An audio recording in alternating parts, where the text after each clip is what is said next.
T'as pas vu Ah, tu veux faire Mateta? la marche de Mateta comme ça. Bienvenue sur Joga. Fabio qui fait Mateta. Mateta, on essaye. Après Umtiti. Comment ça va? Ça va et toi? On n'a pas monté trop les décibels là, t'as vu? Non, ouais. On a dit un petit bonjour. Ouais, on commence calmement. Ouais. Parce que t'es devant le basket, ça c'est pour ça. T'as raison, mais ça risque de crier. Je le précise parce qu'il va être comme d'habitude dissipé là pendant ces JO. Ouais, c'est ça. On a suivi à fond les résultats de toutes les équipes de France. Toutes les équipes de Léo France. Marchand qui a crevé l'écran, notamment. Ouais, plus que ça, ouais. L'équipe. Il a crevé l'écran, il est venu pour une médaille, il est reparti. Ouais, il est reparti avec 5 médailles, 4 en or, donc ouais, non, très beau. On suit ça avec beaucoup d'attention. Le judo aussi, belle victoire d'équipe aussi avec Teddy Riner et tout, le scénario parfait. D'ailleurs, je tiens à préciser, là, ce truc de tirage au sort, là, c'est incroyable. Hein. Ouais. Faut qu'on mette ça au foot pour les tirs au but. Ouais, ah ouais, tu choisis le tireur comme ça, ouais, franchement. Incroyable. Ah ouais. Mais bon, mais c'est vrai qu'il y a des soupçons de tricherie, quoi, parce que ça tombe sur Teddy Riner, notre meilleur espoir pour aller gagner le match. Non, mais même moi, j'étais devant, j'ai dit, oh non, c'est pas possible. J'ai dit, là, il y a quelque chose, là, il doit y avoir quelque chose. Mais bon, si c'est pas le cas, franchement, c'est super bien tombé. Beaucoup de médailles, record de médailles pour la délégation française. On a 48, il me semble, si j'en ai pas loupé une. À l'heure actuelle. Hein. À l'heure actuelle, au moment où on parle, on a une médaille assurée pour l'équipe de France de football. Dont on va parler aujourd'hui. Donc voilà, ça va être surtout ça le sujet de l'émission. Basket 3 contre 3, c'est pas mal aussi. Ouais, ça s'est joué à rien du tout encore hier. Ouais, ils sortent la Serbie, ils perdent en finale, c'est dommage. Mais bon, ouais. C'est comme format. Et tiens, d'ailleurs, avant de commencer sur le foot, j'allais dire le foot universitaire, sur le foot olympique, tu vois, moi j'aurais aimé un format différent pour le foot. Ouais. Parce que tu vois, les mecs au foot, ils gagnent déjà des trophées, ils ont des titres toute la saison à jouer. Tu voulais faire un five, tu voulais faire. Non, j'aurais postulé, frère. Bah oui, c'est pour ça que je dis ça, tu voulais faire un five. Non, mais tu vois, quand j'ai vu la Kings World Cup, tu vois, je me dis un format, parce qu'en fait, les JO, c'est ça qu'on aime bien, c'est de pouvoir consommer plein de trucs rapidement, tu vois, un peu picorer à droite à gauche. Et un match de foot, 1h30, on en consomme toute l'année, tu vois.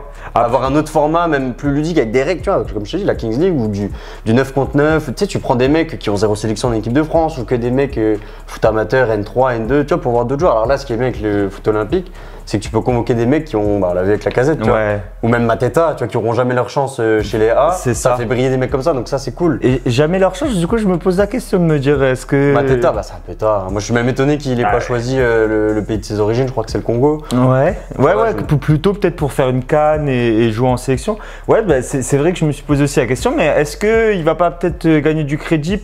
Il y a l'après-Giroud à gérer en équipe de France et par rapport à Colomboigny et Thuram. Tu me dis ça, on en parlera après sur. C'est un peu notre deuxième partie, je vais vous faire le sommaire, mais. Ouais, non, mais Mateta, tu voulais le sortir du 11 et là t'es en train de me dire qu'il faut le convoquer. Ah ouais, j'avoue. Mais on va en reparler, Je t'allume un petit peu. Ouais, non, mais t'as raison, mais il y a beaucoup. Je souffle sur les braises là. Non, mais j'ai même beaucoup de choses à dire, du coup je le garde pour après, ça va être assez drôle. On va parler rapidement, on va revenir un peu sur le parcours de cette équipe de France, que des victoires, donc ça c'est plutôt positif pour Thierry Henry et son staff, Gérald Batic notamment. Ouais, et Gaël Clichy aussi. Et Gaël Clichy, j'aime bien voir les trois. À chaque fois, on les voit beaucoup sur le banc. Ça fait plaisir de les voir là. Après, on parlera des choix aussi de Thierry Henry, et notamment Mateta, qui est le héros de cette demi-finale. Puis on se projettera sur cette demi-finale et de ce quart de finale aussi. Ouais, c'est vrai. Il faut se souvenir qu'il a marqué aussi contre l'Argentine, ça nous a fait du bien. Bah en fait, ce que j'ai noté, tu vois, 11 buts l'équipe de France, 11 buts marqués. Ils avaient beaucoup marqué sur la phase de groupe notamment. C'est quand même une belle efficacité, même sur des matchs où ils étaient moins bien. Le match où ils gagnent 3-0 en deuxième mi-temps, c'était contre Guinée. Voilà, c'est ça. Tu vois, où ils ont un peu de mal en première. Où ils encaissent 3 buts hors jeu aussi. Là. Et à l'arrivée, tu vois, les buts, ils sont là. Donc, après, j'ai le sentiment aussi que ce tournoi olympique, au niveau du foot, c'est moins tactique, entre guillemets. C'est pas péjoratif ce que je dis. Mais tu vois, par rapport à ce qu'on a vu à l'Euro, où tu joues quand même beaucoup sur des blocs regroupés et tout, là, j'ai l'impression que, je sais pas si tu as moins le temps de travailler, moins d'automatisme, je sais pas quelle est la réelle raison de ça, mais j'ai l'impression que tu arrives plus à faire la diff offensivement, tu vois. Après, il y a une réalité, c'est que l'équipe de France arrive à plus faire la diff offensivement parce qu'elle joue un jeu plus offensif que sous Didier Deschamps. Je pense que les instructions de coaching du staff de Thierry Henry, elles sont plus tournées vers l'offensif quand même. Et en même temps, il cherche toujours à avoir cette équipe d'équipe. Il insiste beaucoup sur un gros pressing. On voit son passage au FC Barcelone aussi avec Pep Guardiola. Ah, j'aurais dit New York Red Bull, moi. Tu penses que c'est là-bas qu'il a tout appris? The pressing. The pressing, ouais. Et non, mais c'est vrai que ça joue beaucoup là-dessus. Et après, là, on a vu un match contre l'Égypte où c'est resté regroupé. Enfin, ils ont eu la chance de mener 1-0 et où là, ils ont cherché à cadenasser quand même. On est revenu sur ce foot-là. Mais l'équipe de France, sa satisfaction aussi, c'est la défense aussi. Un seul but encaissé hier. Là, c'est ce que je dis, 11 buts marqués. Dans l'autre sens, c'est vrai que je ne l'ai pas précisé. Mais meilleure défense du tournoi. Elle avait pas encaissé de but jusqu'à ce but-là. C'est un but un peu de raccro que marque l'Égyptien parce qu'il fait une première frappe qui est contrée un retour du défenseur. Après, il met une vraie frappe. Après, mais oui, c'est un peu tiré par les cheveux. Tu vois, c'est pas une action où il avait juste à mettre le plat du pied devant le but, masqué, une action construite, tout ça. Le gardien est masqué. Voilà, c'est ça. Il a eu ce petit cafouillage avec les défenseurs qui interviennent une première fois. Après, voilà. Le jeu au pied de Guillaume Rest, à un moment, il met une diago. Je crois que c'est à Doué, quand Doué il rentre. Ouais. Il lui met une diago de 60. Ouais, elle est belle. Hein. Non, mais la défense positive, après, t'as des mecs, c'est la chance qu'il y a avec le vivier de l'équipe de France, c'est que même chez les espoirs, t'as des mecs qui sont déjà installés dans des clubs européens. Tu vois, t'as Sildila qu'on connaît bien ici à Metz. Qui est dans les petits papiers de l'OM de ce que j'ai vu. Truffert à gauche, tu vois, t'as quand même des mecs qui est titulaire depuis plusieurs saisons, qui est déjà apparu en A. Truffert d'ailleurs. Ouais, c'est vrai. Loukeba aussi, qui était apparu en A en même temps que Malo Gusto. Je me souviens qu'il y avait le reportage téléfoot avec les deux joueurs format l'OL qui se retrouvaient en sélection. Non, mais ouais, on a des vrais bons joueurs. C'est pour ça, ça va nous permettre de basculer maintenant sur les individualités. Juste, je voulais rebondir sur ce que tu disais sur le fait qu'il a fait des choix aussi pour à la fois jouer mais sécuriser. Moi justement j'avais peur de ça au début quand je voyais qu'il faisait jouer des milieux peut-être un peu moins offensifs que Désiré Doué, Cherki, tu vois. Et je me suis dit, au final, j'ai l'impression qu'il est en train de se raviser par rapport à ce qu'on a pu voir sur les matchs de prépa. Mais au final, c'était les joueurs pour son système parce qu'il fallait des joueurs qui puissent se mettre à l'intérieur entre les lignes et laisser le couloir un peu aux latéraux. Et en même temps, tu vas faire des efforts. Donc je trouvais que finalement, c'était le bon choix. En plus, à droite, il avait le choix entre Millau et Akliouche. Les deux ont joué. Donc ça fait qu'il pouvait alterner aussi. Moi, j'ai préféré Akliouche personnellement. Encore hier, je vois ce qu'il amène balle au pied. Je trouve ça intéressant. Après, et en même temps, tu peux pas mettre Désiré Doué, Cherki, on l'a déjà dit. C'est ce que j'allais te dire, sachant qu'il a déjà 3 offensifs sur le terrain. Avec Olysée, la doublette devant, Mateta, Lacazette. Donc ouais, c'est ça qui joue, qui permet d'avoir ces milieux-là, notamment un Joris Chotard qui se retrouve un peu côté gauche dans cette organisation-là. Et Akliouche, il a joué hier aussi parce que Millau a pris rouge en quart. Voilà, ça a été suspendu après l'altercation en fin de match contre l'Argentine. C'était un match sous haute tension. Voilà la revanche qui a fait plaisir côté français parce que ces Argentins-là, ces derniers mois, pas très gentils. Non, ils sont plus que ça. Ouais, plus que ça même. Donc ça fait plaisir d'avoir gagné contre eux. Et maintenant, est-ce qu'on va prendre notre revanche contre l'Espagne aussi sur la finale? Ça va être ça l'enjeu. Ça va dépendre on voit qu'il y a une continuité quand même depuis le début du tournoi. Et c'est peut-être pour ça aussi, parce que des fois, tu vois, on va dire. Ça marche pas, faut changer. Là, pour le coup, ça marchait dans le sens où il y avait victoire, but, donc ça a donné raison à Thierry Henry de garder le cap à ce qu'il voulait, alors qu'il y avait des critiques, tu vois. Là, on y vient sur les choix. Mateta plutôt que Kalimundo. Est-ce qu'Olysée il reste dans l'axe? Tu vois, moi par exemple, Olysée hier, jusqu'à ce qu'il repasse un peu plus à droite, je l'ai moins aimé dans l'axe. Alors après, c'est purement personnel, mais je trouve que sur le côté droit, dans la capacité justement à pouvoir à la fois se placer à l'intérieur et à la fois éliminer comme il l'a fait sur la fin de match, je trouve que ça amène vraiment du bien et je laisserai plus la place à un créateur, tu vois, derrière les deux attaquants. Après, il a un positionnement assez libre et il sait jouer les deux. Mais moi, tu vois, en tant que gaucher excentré, je le préfère vraiment à droite plus que dans l'axe. Après, le truc, c'est que si tu mets un autre créateur dans sa position numéro 10, admettons un Ryan Cherki ou quoi, et lui, il est côté droit, lui, il va moins défendre qu'un Kliouche et qu'un Millau. Il peut se marcher sur les pieds aussi. Ouais, en plus, tous les deux. Voilà, c'est ça. S'il commence à venir sur Ryan Cherki et tout ça, je pense que c'est pour ça. Moi, les choix de Thierry Henry, je les comprends. Après, tu as raison sur le scénario de match d'hier, c'est qu'Olysée, il n'arrivait pas à être trouvé hier. Hier, c'était typiquement le scénario de match où l'Égypte, elle a marqué, elle gagnait 1-0. Donc, elle s'est renfermée avec les lignes reculées en bloc bas. Ils ont mis le bus. Et ensuite, effectivement, Olysée, il n'avait pas d'espace pour s'exprimer. Donc là, il était en difficulté. jusqu'à ce que, effectivement, fin de match, l'équipe d'en face qui commence à fatiguer, scénario de match qui va dans notre sens, la dynamique est dans notre sens, et là, Olysée, Olysée, il est exceptionnel quand même. Ouais, Est-ce qu'on le dit? Parce que là, on est sur le passage. Je vois sur Twitter et tout passer, les mecs, il y a tout le monde qui les réclame. C'est quoi, c'est 29 août la prochaine liste? Il y a tout le monde qui le réclame. Et à juste titre, on va pas tomber dans les comparaisons parce qu'il faut comparer ce qui est comparable. On peut pas comparer Dembélé. Parce qu'en fait, c'est trop facile de dire regardez, Dembélé, il a rien fait, il a Olysée, on l'a vu 3 matchs, ça y est. C'est pas au même niveau non plus. On va pas s'inventer une vie à dire qu'on a regardé tous les matchs de Crystal Palace, on connaissait, on savait de quoi il était capable. Là, il est en train de montrer que dans une compétition, il sait le faire. Après, est-ce que ça aurait suffi à l'Euro? Ça, on peut pas le savoir. Ça, là, on va pouvoir l'attendre maintenant, c'est signature au Bayern. Mais par contre, c'est un jeune joueur et on voit tout de suite qu'il a les capacités de faire marquer et de marquer des buts. Hier, le but qui marque, la balle, elle lui vient, ça vient du dos de Doué. Doué, lui au côté, la passe D, j'ai été choqué. 2 fois, il touche la balle du dos, je sais pas ce qu'il fait, la balle, elle arrive. Et le but qu'il marque contre l'Argentine, mais pareil, le but qui a été refusé contre l'Argentine, il va très vite, il se met tout de suite sur la situation de frappe. Donc cette faculté-là, plus la bonne patte qu'il a pour donner les ballons. Moi, ce que je trouve, c'est de la maturité en fait qu'il a. Ouais, finalement. Et ça, il va encore l'améliorer parce que quand tu es dans l'équipe au Bayern Munich, dans cette structure-là d'équipe, il va faire que de progresser. Donc ouais, j'ai hâte de le voir en équipe de France. Ouais, t'es amené à dominer. Et puis, ouais, comme je te dis, maturité dans le sens où normalement, à l'âge là, t'as beaucoup de déchets. Alors que lui, il sent les choses, il voit le jeu. Tu vois, pour un jeune joueur, il est déjà assez en avance, je trouve, là-dessus. Et c'est pour ça que c'est prometteur pour la suite, parce qu'il voit déjà le jeu, il est capable de vraiment avoir ce rôle de créateur, alors qu'en général, à cet âge-là, on te met sur le côté, on te dit vas-y, élimine, t'es un peu le perforateur, mais c'est pas toi qui crée les actions. Là, lui, il fait les deux, et en plus de ça, il stat aussi en première ligue, tu vois. Donc là, on va l'attendre, forcément, ça va être un gros changement pour lui, changer de championnat. Grand club, changement de dimension. Je suis pas trop inquiet parce que là, vu les matchs qu'il fait là, parce que là, il est en train de faire des matchs incroyables dans un effectif où il n'a pas forcément de. S'il a les automatismes pour le coup avec Mateta, mais tu vois, il avait jamais. C'est pour ça qu'il l'a mis en lien vert. Hein. Ouais, lien vert direct. Dans fut. Hier, ça a percé là-dessus. Hein. Mais ce que je veux dire, c'est que par exemple, il avait jamais joué avec Lacazette, tu vois, et ça va très vite. Donc là-dessus, je suis assez confiant sur le fait qu'il va réussir à s'exprimer au Bayern.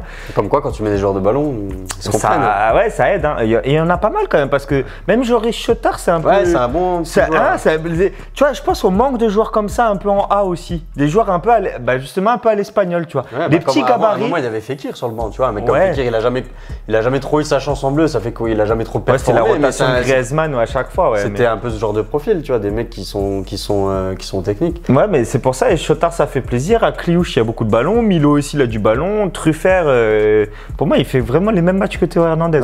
Hier, il fait un début de match, il est là, il fait débordement, il fait une frappe pied droit. Dès les premières actions, j'étais sous le choc. Moi, j'ai pas aimé l'entrée de Doué par contre. Il n'est pas passé une fois. Il provoque. J'ai l'impression qu'il amène le 3 minutes, mais. Non, il provoque le carton rouge aussi. Oui, aussi. Tu vois, donc il a essayé, il a eu beaucoup de déchets, il était là. Mais en même temps, on a dû lui donner les instructions de provoquer. Provoque, parce que là, on est mené, on a besoin de créer quelque chose dans les 30 derniers mètres. C'est vrai qu'il a été plus en difficulté, mais c'était pas un cadeau qu'on lui a fait. Oui, c'est sûr. Mais ça, c'est bien, ça fait lien aussi à ce que je voulais dire sur les choix de Thierry Henry.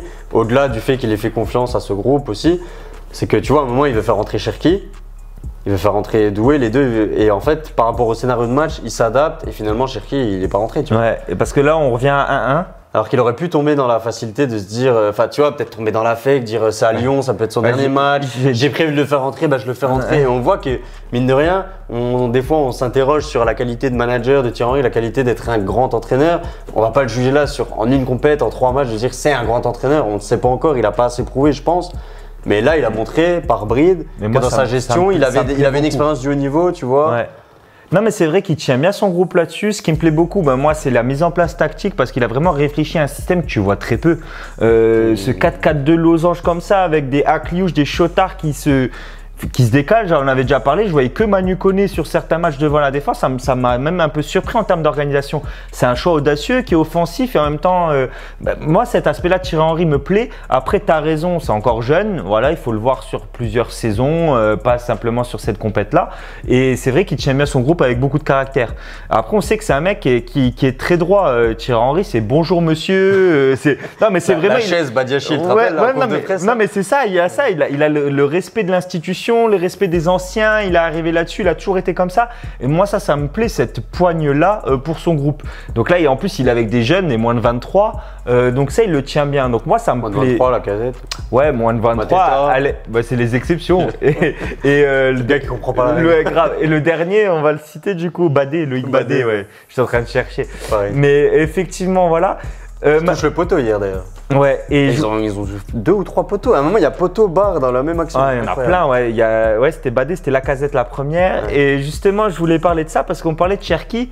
Et je voulais faire ce mea culpa pour Mateta parce qu'il nous qualifie contre l'Argentine. Il marque ce but-là. Il la coupe premier poteau à la Umtiti. C'était le même but que contre la Belgique en 2018. Oui, parce que je le rappelle, hein, il a dit qu'il fallait enlever Mateta. Mateta, il a dû regarder nos vidéos. Ouais, d'ailleurs, pensez à vous abonner, à l'identifier. Je sais pas, faites-moi plaisir là. Mettez-le dans les commentaires. Mais non, vraiment, pensez à vous abonner, mettre la cloche. Je ne l'ai pas rappelé en début d'émission, donc je me rattrape. Ça fait toujours du bien. Et commentez ce que vous pensez de cette équipe de France olympique, ce que vous avez vibré là pendant ces JO. Et votre prono pour la finale contre l'Espagne, parce qu'on va y venir, ça va être la prochaine partie. Mais effectivement. Mateta, bon choix de l'avoir laissé finalement. Bah, en fait, le pire, non, mais je t'ai pas raconté le pire, parce que déjà ça, j'avais déjà critiqué, je l'avais cité comme un flop. Et c'est vrai que sur la phase de groupe, je change pas mon discours, il n'était pas brillant du tout. Il a marqué ce but-là, il avait déjà marqué sur le dernier match de la phase de groupe, parce que Thierry Henry fait tourner, c'est permis de faire tourner, ça c'était un luxe, il se permet de faire tourner, Mateta marque. Après, il remarque contre l'Argentine. Donc là, il met ce but, il coupe au premier poteau, magnifique. Hier, il met un doublé, donc tout va dans ce sens-là. Mais le pire, c'est qu'hier, tout le match, j'ai dit, sors Mateta. Je suis devant ma télé, je fais, mais sors-le, qu'est-ce que t'attends? Je fais, Titi, je lui parlais, tu vois. Je dis, mais fais souffler dans l'oreille. Non, mais j'arrêtais pas de lui dire, mais fais rentrer Cherki. Là, on est là, l'Égypte regroupée. Je me dis, fais rentrer un bowler, 30 derniers mètres, qui va faire la différence. Lacazette, il est déjà là, il va mettre le pied à un moment ou l'autre. Tu me fais rentrer des autres joueurs sur les ailes, tu me réaxes au Lisée, tu fais quelque chose, mais je voulais Cherki sur le terrain. Je le veux avant le premier but de Mateta. Après, Mateta, il a marqué, je dis, pareil, je dis, sors-le quand même. Après, je dis, c'est bon, on va faire rentrer Cherki. Tu sais, j'ai assisté. Je dis, il a mis son but, Mateta, c'est très bien, c'est bon, il a fait son taf, il a rempli son rôle. Moi, je me dis, vas-y, enfonce le clou, fais-moi rentrer Cherki. Tout le match, je le demande. Thierry Henry, il ne m'a pas écouté, mais il a bien fait apparemment. Et je me dis, putain. C'est pour ça que t'es là.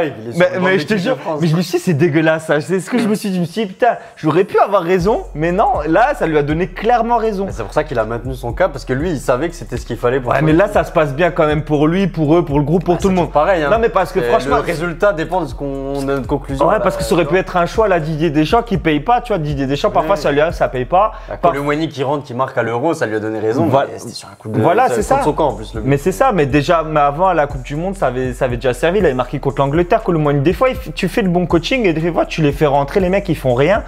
Et là, en l'occurrence, beau coaching d'avoir laissé Mateta sur le terrain. D'ailleurs, une action de folie parce qu'Olysée, il slalom entre. Il y a le défenseur central qui sort du marquage sur Mateta qui, je sais pas pourquoi, il s'est vu pousser des ailes. Il a flippé, il s'est dit, c'est moi qui vais venir couper Olysée. Et au final, il a lâché Mateta. L'action, elle était magnifique. C'était digne des JO d'hiver, justement. Slalom, tu vois. C'est pour ça que je pensais à ça. Mais j'ai demandé Cherki tout le match. Franchement, tout le match à partir de la 70e. C'est chaud encore, là. Mais je te jure. Ils l'ont laissé pas mal. Il l'a fait rentrer 5 minutes, mais bon. Ouais. Bah après, ça lui a donné raison, c'est pas grave, c'était très bien, voilà. Mais c'est la seule chose que je veux dire sur les individualités. Et Loukeba aussi qui a fait des gros matchs là. Parce que la défense, avec Badé. Non, mais Loukeba, je trouvais qu'il manquait un petit peu de concentration parfois sur ses niveaux de relance, alors que normalement il est censé être très fort. Et là, depuis que la phase d'élimination a commencé, il a fait 2 gros matchs. Et ça s'annonce plutôt pas mal pour la finale. La défense dans les phases offensives aussi, tu sais, sur coup de pied arrêté, tu sens que c'est une défense de cette équipe, le domaine athlétique. Et ça, je te l'avais dit pendant l'Euro, que l'équipe de France a été plus dangereuse sur les coups de pied arrêtés. Déjà, ils étaient mal tirés, que ce soit Griezmann, que ce soit Dembélé. Olysée les tire très bien, ça, je magnifique. Et pas que lui. Je me suis fait la réflexion hier parce qu'on en avait parlé avec Griezmann. Ouais. Et je voyais tous ces corners, je me suis dit, putain, il en rate pas un seul. Magnifique. Et c'est pour ça qu'on fait le but contre l'Argentine, la tête, tout ça, la déviation, tout ça. Et il n'y a pas que lui parce que Chotard aussi les tire bien de l'autre côté. Donc, t'as 2 mecs qui savent tirer les corners comme ça tête. Et t'as les centraux, tu les retrouves tout en Badé, ils pèsent. Et ils ont pas tant de gabarit. Loukeba et Sildilia. Ils ont 3 défenseurs. Ouais, au milieu, ils ont Koné qui pèse et devant Mateta, voire à la Lacazette qui peut amener. Ça fait beaucoup quand même. Tu m'as cité 6 joueurs sur là. Tu m'as cité à en général, t'as limite les. Bon après, mais t'arrives pas. Ils pètent pas mal aussi, mais en général, tu as quand même un voire deux milieux déjà, alors que là au milieu, sur les milieux, tu n'as que Koné au final. Ouais, mais ça suffit. Regarde, des fois l'équipe d'Espagne, ils arrivaient à marquer des buts avec Sergio Ramos Piqué. Ils en avaient que 2, ils avaient 3 avec Sergio Busquets et ça suffisait. Le reste, ils avaient que des petits, mais ils avaient des bowlers. Les mecs, ils avaient la balle dans les pieds et ça jouait. Et ben là, l'équipe de France, elle fait ces choix-là. Au final, les A par exemple, ils ont plein de profils des grands. Et tu les vois pas parce que déjà les corners sont mal tirés et tu peux même pas tous les mettre dans la surface. Des fois il y en a, ils restent même à l'arrière parce que ça sert à rien. Là, bah, tu en as 3 ou 4, mais si le Dilia il touche toutes les balles, c'est lui qui fait la déviation hier, je crois, pour Mateta encore une fois. Badé, à chaque fois, Badé, à chaque fois, il pèse, il est là, il met des poteaux, il met des actions, tout ça. Elle lui arrive là, je pense que s'il la prend, il y a voilà. Et Loukeba, pareil, il a une action en tout début de match là qui a été dangereuse et c'était Loukeba qui était un peu pareil sur la finition. Donc ils pèsent les centraux qui sont, les centraux et Sibilia qui sont, en tout cas les défenseurs qui sont alignés. Ça suffit à notre bonheur en tout cas. Direction Paris. Alors là, moi c'est un peu ce que je regrette, tu vois, sur ce format foot au JO. Ils ont joué où à Lyon, ils ont joué à Marseille. Mais ils ont joué dans pas mal de grosses villes parce que Bordeaux aussi. Pour moi, j'ai l'impression que tu vois, qu'ils regardent pour la finale, ils vont pas être dans le village olympique. Tu vois, moi je me dis pour eux. Enfin, à leur place, j'aurais pas eu la sensation d'avoir fait les JO, j'aurais eu la sensation d'avoir fait un tournoi de foot en fait. C'est vrai que si je connais. Pas la canne des quartiers, tu vois, ou pas le five du coin. Tu vois ce que je veux dire? Après, le basket aussi, sont par exemple. Oui, ils sont à Lille. Oui, c'est ça. Donc en fait, les sports co. Ça particulier, ça revient à ce que je disais en tout début d'émission, c'est. Tu vois, un autre format de foot. Et le mettre à Paris, enfin à Paris, ça va pas être tous les 4 ans à Paris les JO, mais tu vois, moi j'aurais préféré un truc comme ça, là j'ai un peu un goût d'inachevé, notamment pour eux, tu vois, je me dis, ils ont été un peu en marge du truc, tu vois. Après, quand on regarde la natation, l'athlétisme, tu vois, c'est tout au même endroit, eux ils sont un peu… Je vais te voir le 45-29 pour la France, pour la France contre le Canada, alors que ça sent bon cette histoire, ça dirait Mbappé. C'est ça. Ah là je suis content. Regarde vite fait. Faute là, monsieur l'arbitre. Tu connais les règles toi du basket? Ouais, non, Cordigné qui a fait un sacré début de match, 2-3 points d'affilée. Non, là j'ai du mal à suivre maintenant, mais je suis bien hypé quand même. J'espère qu'ils vont le faire pour se qualifier dans le dernier carré. Non, mais ouais, les sports. Non, moi ça ne me dérange pas que ce soit le même format. Effectivement, ça aurait été dur. À la rigueur, tu fasses 2 formats comme t'as fait au basket. Oui, ou alors 2. Mais tu vois, mais je pense, c'est vrai que j'en ai pas parlé. Le futsal, tu vois. Ouais, il y a des bons clubs en France, des bons joueurs. C'est ça que je te disais. Mettre en lumière cette discipline. Ouais, pourquoi pas. Mais peut-être qu'ils vont y réfléchir à un moment ou l'autre. Ils avaient mis le karaté en 2021, ils l'ont enlevé cette année. Donc, ouais, c'est ça. On va leur demander d'avoir des bonnes idées. Mais ouais, non, mais il y a plusieurs disciplines comme ça. Ils réfléchissent à plein de choses, ça réfléchit tout le temps. Par exemple, il y avait une proposition. Je crois que c'est toi qui me l'as envoyé. J'allais vers le mec qui brille en société alors que c'est toi qui me l'as envoyé. Je suis pas sûr, je sais pas si je l'ai vu tout ça. Moi, je m'en rappelle pas. T'aurais pu me la ressortir. Je t'aurais fait. Ah ouais. Ouais, parce que ça se trouve t'as même pas lu jusqu'au bout de l'article, mais en tout cas, tu m'as envoyé quelque chose, c'était Thomas Pesquet. Ça te parle, c'est toi qui me l'as envoyé. Ouais. Je sais plus si c'est moi qui l'ai. On s'envoie tellement de choses. Thomas Pesquet qui faisait une proposition justement pour mettre un peu plus en avant les sports co. Pour les médailles. Pour les médailles, notamment, c'était par exemple de proposer de donner autant de médailles qu'il y avait de joueurs sur le terrain. C'est-à-dire pour le basket, tu as 5 joueurs sur le terrain, bah, tu donnes 5 médailles quand l'équipe de basket remporte un tournoi. Oui, parce que là, c'est 80, même si tu es en équipe de 4, c'est une médaille pour les. Ouais, en fait, ça compte pour une médaille d'or dans le décompte. c'est pour les 4. Voilà, c'est ça. Alors que, par exemple, tu vois que tu as 30 ou 40 médailles qui sont données pour la natation, pour une seule discipline. Et c'était une réflexion qui était peut-être pas bête, je sais pas. Dites-nous ce que vous pensez de ça, même dans les commentaires. Moi, ça m'a laissé à réfléchir, en tout cas, ta petite publication que tu m'as envoyée. Et c'est vrai que ça… Je te fais cogiter. Un petit peu, mais c'est vrai que ça faisait sens parce que ça permet de récompenser ces sports co-là. Parce qu'ils ramènent une seule médaille et tu as un nageur qui en ramène 4 ou 5 comme Léo Marchand. Alors que là, tu aurais pu, dans le récap des médailles, l'équipe de France gagne par exemple sa finale, il ramène 11 médailles d'or. Tu vois, c'est vrai que dans le décompte, ça peut venir un peu plus jouer. Après, est-ce que ça vient redonner de l'importance encore? Parce que là, on parle du foot, mais je parle de tous les sports co, mais encore plus d'importance au foot alors qu'il est déjà avec une grosse cote toute l'année. Est-ce que tu veux pas donner un peu plus d'impact aux épreuves d'athlétisme, tout ça? Il y a une vraie réflexion qui se pose, donc voilà. Est-ce qu'on met le futsal au JO? Donnez-nous votre avis dans les commentaires. Ou est-ce qu'on met la Kings League de Gérard Piqué? Ça se trouve, elle va y arriver à un moment donné. Peut-être, va falloir qu'il perce. Bah tiens, en parlant de l'Espagne et de Gérard Piqué. Non, justement, je voulais qu'on fasse la transition pour qu'on se maintienne dans ce rythme-là. Je te la pousse. T'es au Lysée là. Tu pars au but. Ouais, Mateta, tu jettes Mateta. C'est pour ça que je bombais le torse au début. T'as mouillé dans le short ou pas? Ah ouais, c'est vrai que lui, il abuse. Hein. Il abuse de la règle. Lui, c'est un Anciens. C'est l'Anciens du… Ouais, j'ai remis le maillot dans le champ. Non, mais ouais, justement, la transition. France-Espagne, c'est les deux plus grosses équipes du tournoi. Et ça fait un moment que l'Espagne, là, ils sont revenus au premier plan avec les A. Ils avaient ce petit creux où ils galéraient, mais ils sont revenus justement devant de la Seine, merci. En équipe de France, les jeunes aussi, il y a eu cette confrontation-là déjà, France-Espagne, qui n'a pas souri à la France, mais en moins de 19, où l'équipe d'Espagne a été sacrée en U19, champion d'Europe. Ah, c'était il n'y a pas longtemps. C'était il y a quelques jours. Je crois que c'était même pas dans le début des JO, je crois que c'était la semaine dernière. Ouais, c'est possible. Ça passe tellement vite, il y a tellement d'épreuves en ce moment, mais voilà. L'été là. Ouais, l'été, les sportifs. Et du coup, on retrouve cette équipe d'Espagne en finale, qui a fait un beau parcours, qui a été menée elle aussi 1-0, qui a connu le même scénario que l'équipe de France, qui a été arrachée la victoire 2-1. Je tiens à souligner les performances d'un joueur que je kiffe, c'est Fermín López. Ah, j'en ai parlé il y a quelques vidéos en disant je l'ai découvert l'année dernière dans un classico sur les matchs sombres là, qui sont à 1h du mat là, qu'actuellement on galère à regarder. Il avait marqué une belle frappe de loin et là le mec il est exceptionnel parce que sur tout le tournoi il marque à tous les matchs. C'est lui et Olysée. C'était pas en super qu'il avait marqué?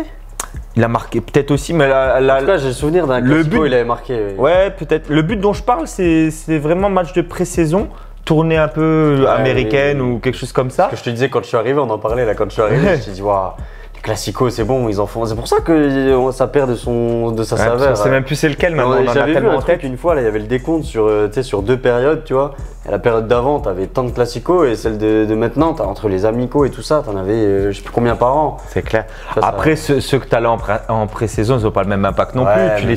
Tu les regardes du coin de l'œil, tu les suis pas avec la même attention que quand le championnat se joue non plus. Va jouer contre des équipes locales, tu vois, va faire kiffer un peu. Ouais, ça peut faire du bien aussi. Bref, on s'égare. C'est vrai. Bon, en tout cas, Fermín López, je pense qu'il est en route pour être… Un titulaire au Barça, tu penses? Ouais, ça va être difficile. Ça c'est notre question. Non, ce que j'allais dire, c'est l'homme du tournoi. Lui ou Olysée.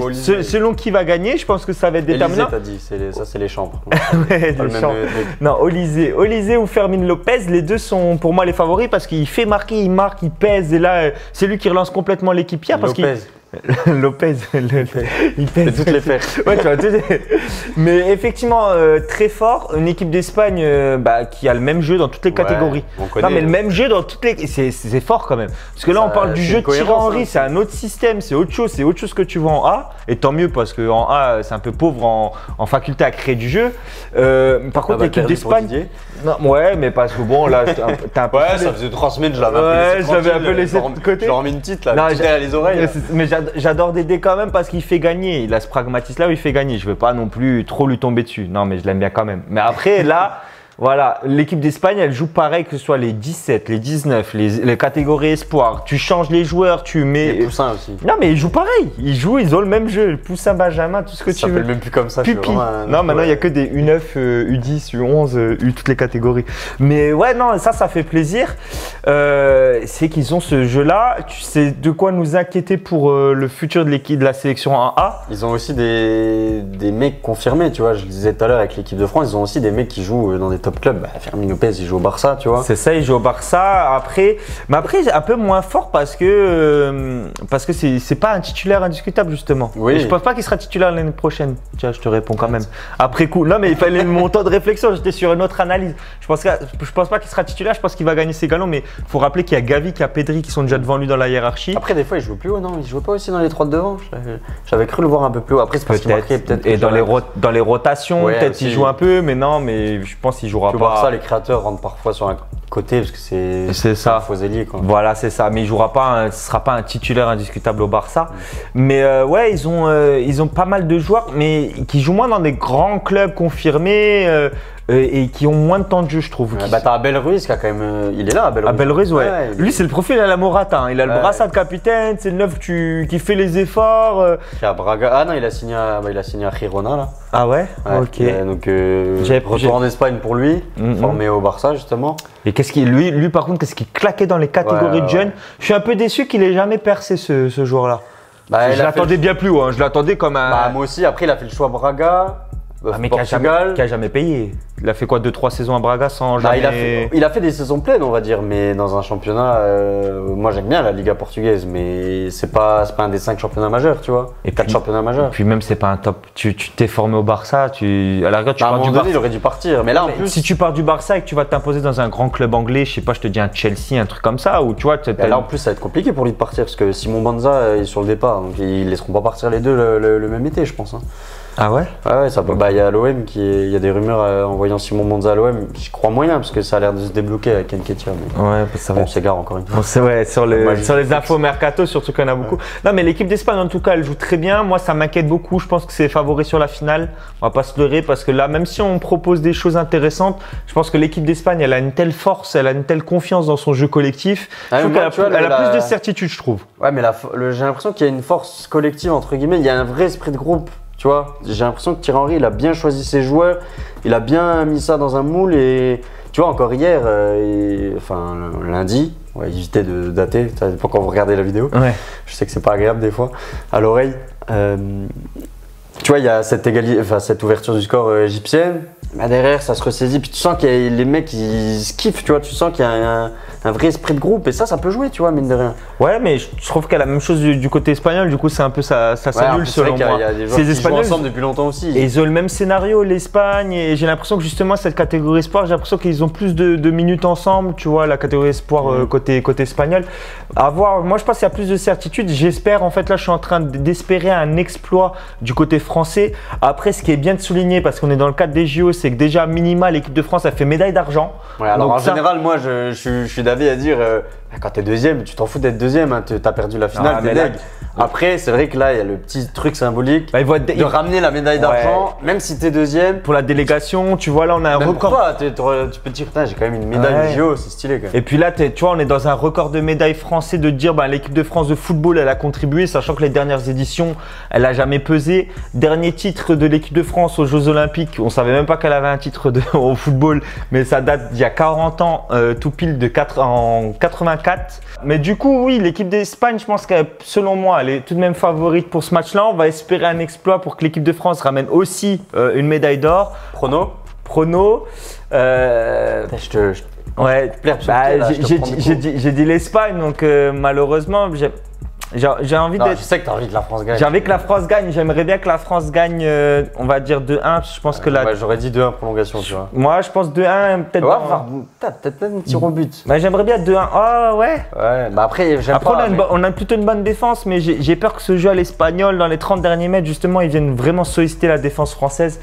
À suivre. Ouais, je dis 2-1. Je m'attends à un but encaissé, mais je vois. Je dis 2-1 pour la France et. Ils ont 11 buts dans tout le tournoi, ils peuvent pas ne pas marquer en finale, tu vois.